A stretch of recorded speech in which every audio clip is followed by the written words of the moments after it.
નમસ્કાર, હું વિભુ વિભાકર પંડ્યા. સ્વાગત છે આપનું વિભુના વિચારમાં. મિત્રો, આપણે કહેવત છે કે આપ ભલા તો જગ ભલા, આપણે સારા તો બધા સારા.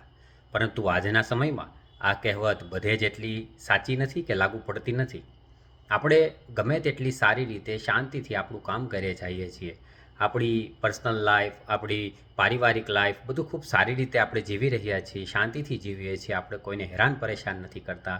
છતાં આપણી આસપાસમાં આપણને એવા લોકો જોવા મળે છે કે જે કોઈને કોઈ રીતે આપણને માનસિક રૂપે હેરાન કરે છે, માનસિક રીતે આપણને યાતના આપે છે, આપણી ખુશીઓને છિન્ન ભિન્ન કરવાના પ્રયત્નો કરે છે. કારણ કે તે લોકો પોતે જ એક મનોવિકૃતિઓથી પીડાતા હોય છે. ના એ પોતે ખુશ રહી શકે છે, ના કોઈની ખુશી જોઈ શકે છે. બસ કારણ વિના એની પ્રવૃત્તિ જે છે કે બીજાને હેરાન કરો, પરેશાન કરો, બીજાને માનસિક ત્રાસ આપો, એની ખુશીઓમાં ખલેલ પાડો.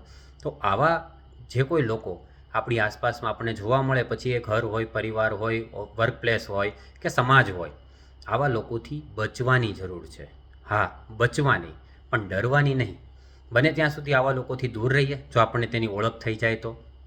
પરંતુ જો આપણે એનાથી દૂર ન રહી શકીએ અને આપણને લાગે કે એનો ત્રાસ વધતો જાય છે, તો ડરવાની તો બિલકુલ જરૂર નથી. નિર્ભીક રીતે આપણે તેમને ખુલ્લા પાડવાની જરૂર છે, એમને સામે જવાબ આપવાની જરૂર છે અને એમના આ બધા કારનામાઓ બંધ કરાવવાની જરૂર છે. કમસે કમ આપણા પૂરતા તો ખરા જ, કે તેઓ આપણી લાઈફમાં દખલ ન કરે અથવા તો આપણને માનસિક રીતે હેરાન ન કરી શકે. એટલો જવાબ તો આપણે આપવો જ જોઈએ. કારણ કે જો એવું ન કરીએ તો આવા લોકોની હિંમત દિવસે દિવસે વધતી જાય. ક્યારેક તે કોઈ પરિવાર, કોઈ સોસાયટી, કોઈ વર્કપ્લેસ, કોઈ સમાજને મોટા પાયે પછી નુકસાન પહોંચાડે પોતાની આવી પ્રવૃત્તિઓથી. એવું પણ આપણને ઘણી જગ્યાએ જોવા કે સાંભળવા મળે છે.